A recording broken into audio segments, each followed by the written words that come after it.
안녕하세요. 야구야구의 이승용입니다. 여러분은 이번 시즌 어떠셨나요? 저는 정말 너무 재미있었고 MLB의 변화들이 어떠한 결과를 가져올지 앞으로가 더 기대되는 시즌이었습니다. 제가 개인적으로 생각하기에 2023 시즌 MLB만큼 한 시즌에 이렇게 많은 변화가 일어난 적은 없었던 것 같습니다. 아마도 프로스포츠 역사상 가장 많은 변화가 한 시즌에 일어난 것으로 역사에 남을 거라 생각됩니다. 저는 개인적으로 프로스포츠가 엔터테인먼트의 한 종류라고 생각합니다. 선수들의 노력이나 그 순수성을 무시하는 것이 아니라 프로스포츠는 팬 없이 존재할 수 없고 더 깊이 들어가서는 그 팬들을 통해서 얻는 수익 없이는 존재할 수 없다는 이야기입니다. 한때 가장 인기가 많은 스포츠 중 하나였던 테니스나 골프의 몰락을 봐도 알 수 있습니다. 레저로 테니스나 골프를 즐기는 인구는 여전히 많지만 팬으로서 시청하고 소비하는 프로 스포츠로서의 그 매력을 많이 잃었다고 생각합니다. 그리고 저는 그 이유 중 하나가 바뀌는 세상에 맞추어서 변화하지 못한 것에 있다고 봅니다. 많은 스포츠들이 보통은 점차적으로 규칙을 바꾸어가는 방법을 통해서 팬들이 원하는 방향으로 스포츠를 변화시켜 가는데요. 하지만 2023 시즌을 앞두고 MLB는 행정적인 부분과 경기 내적인 부분에서 대대적인 변화를 가져왔습니다. 2023 시즌 종료를 기념하면서 이번 시즌 무엇이 어떻게 바뀌었는지 다시 한번 복습해 보도록 하겠습니다.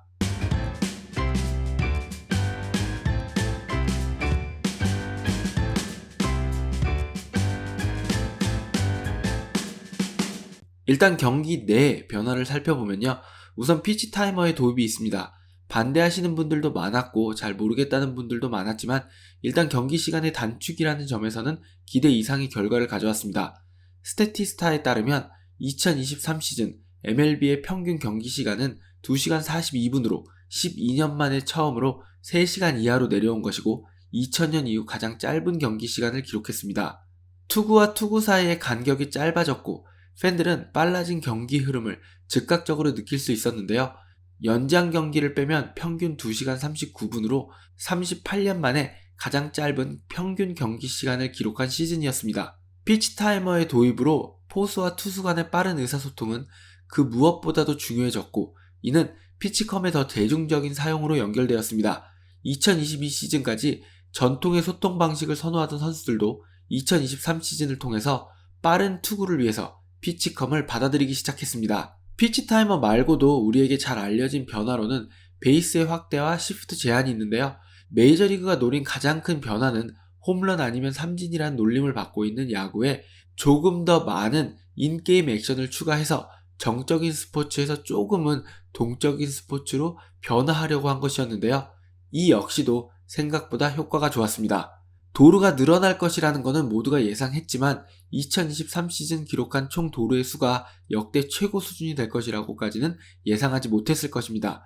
도루 성공률 역시 80.2%로 역대 최고를 기록했지만 이 부분은 투수들이 피치 타이머에 더 익숙해지고 각 구단들이 이 새로운 룰에 맞는 선수들을 육성하고 영입하게 된다면 성공률은 내려갈 것이라고 생각되어지는 부분입니다.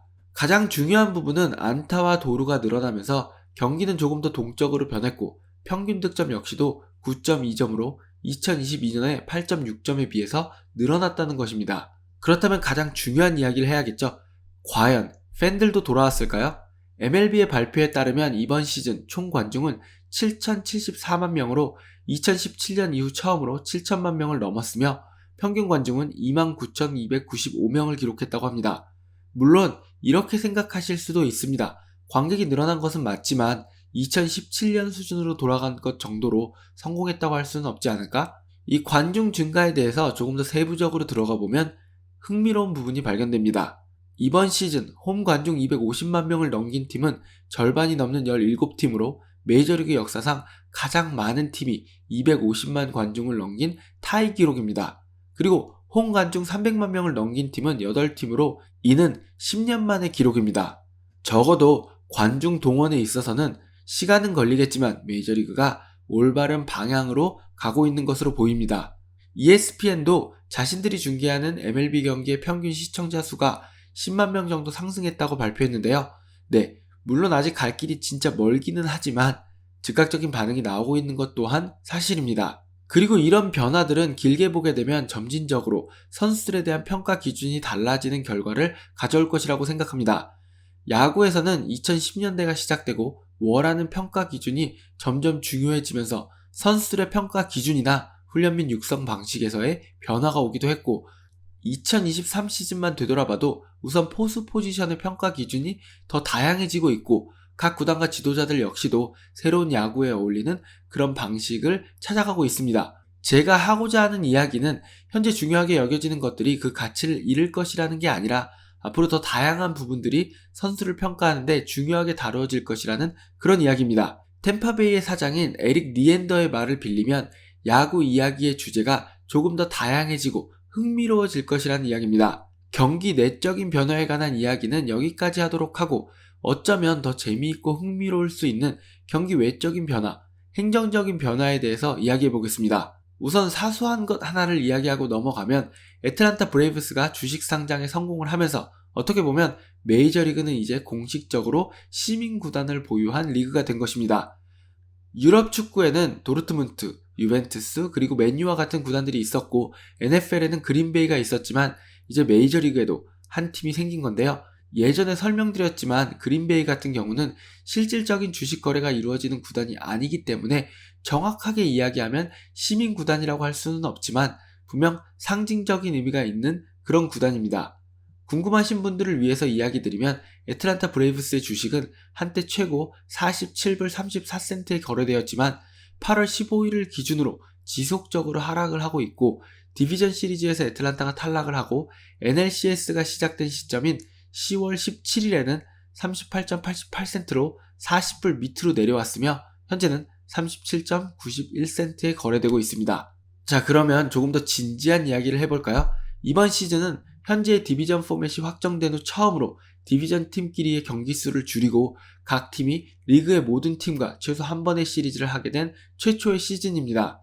메이저리그가 로컬 스포츠라 불리는 이유 중 하나가 항상 만나는 팀들과만 반복적으로 만나게 되고, 리그가 다른 팀들과는 거의 못 만나거나 월드 시리즈가 아니면 만날 기회가 없기 때문에 팬들은 응원하는 팀이 만나지 않는 팀과 그 팀의 선수들에게는 관심이 없게 되고 결국 아는 팀만 알게 되기 때문도 있었는데요. 사무국은 스케줄을 새롭게 조정하면서 이제는 매 시즌 모든 팀들이 맞대결을 하게 만든 것입니다. 그리고 이번 시즌 당장은 결과가 나올 수 없지만 향후 몇 시즌에 걸쳐서 이 변화들을 느낄 수 있는 그런 것이 있는데요.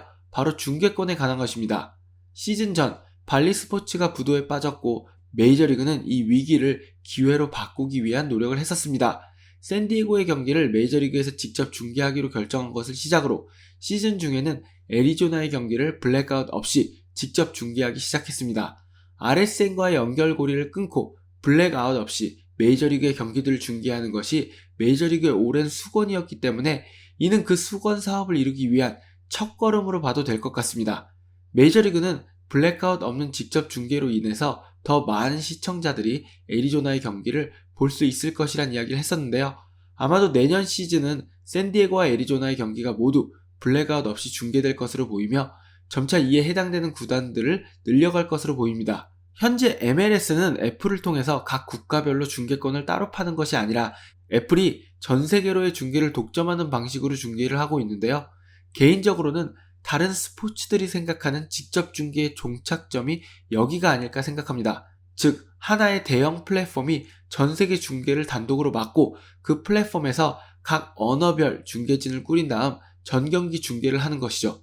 물론 이건 제 생각입니다. 또한 이번 시즌 사무국은 각 구단들이 유니폼과 헬멧에 광고 패치를 붙일 수 있게 하면서 또 다른 수익 창출을 위한 시도를 했는데요.